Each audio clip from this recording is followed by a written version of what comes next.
Merci.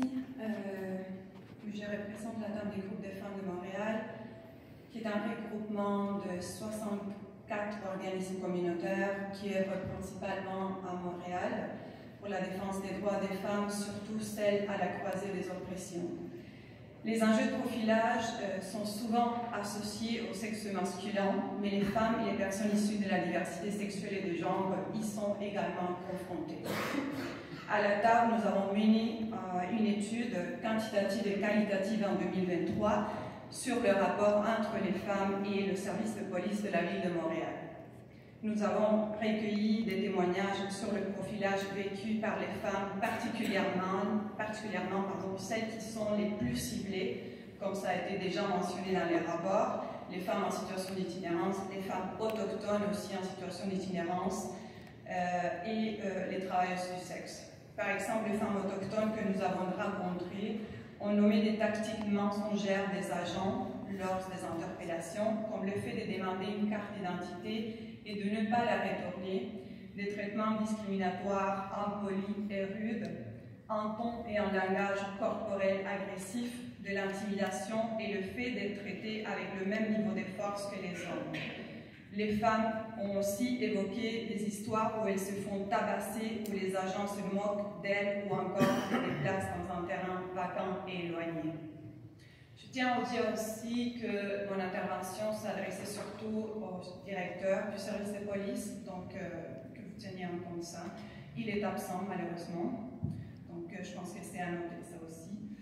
Un autre exemple documenté concerne les intimidations subies par les personnes travaillant dans l'industrie du sexe, en particulier celles qui appartiennent à des populations déjà marginalisées par leur statut migratoire, leur identité de genre ou par le fait d'appartenir à une minorité racisée.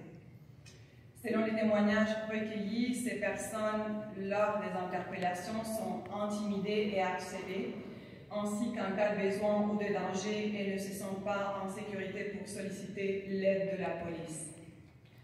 Par ailleurs, plusieurs Montréalaises nous ont contactés pour témoigner et expliquer à quel point leur identité blanche, leur statut social, leur âge leur permettait de passer inaperçues dans l'espace public.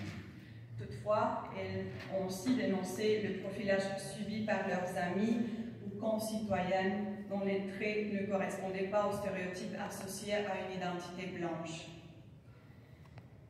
Cet après-midi, nous avons eu la présentation du deuxième rapport sur les interpellations qui était publié en 2023. Donc ça fait déjà quelques mois, on a pris connaissance à ce moment-là, ce n'est pas nouveau pour nous. Et ce rapport ne fait que confirmer que les profilages et les discriminations policières persistent malgré les engagements pour une transition inclusive de la ville de Montréal et malgré aussi la politique sur les interpellations mise en place par le SPVM ces dernières années. Le SPVM soutient que les interpellations sont un moyen de prévenir le crime ou d'assurer la sécurité publique, bien que cela n'ait jamais été démontré scientifiquement. Sous ce prétexte, leur financement augmente d'année en année au détriment des organismes communautaires qui effectuent un véritable travail de prévention des problématiques sociales, notamment grâce à des approches ayant un impact à long terme. Je fais surtout référence au travail de rue réalisé par les groupes communautaires indépendants des services de police. Cette politique, comme par exemple la politique des interpellations qui a été mentionnée, n'a pas donné de résultats. Pour nous, ce qu'il faut, c'est que les interpellations cessent. Je parle d'interpellations dont le rapport a été, dont on a parlé cet après-midi dans le rapport présenté par les chercheurs, qui sont, je cite, qui ne sont justifiées par l'enquête d'un crime spécifique ou par le soupçon raisonnable d'une activité illégale. Fin de la citation. Donc, la table des groupes des femmes de Montréal demande au service de police de la ville de Montréal la mise en place d'une interdiction définitive des interpellations policières. Merci.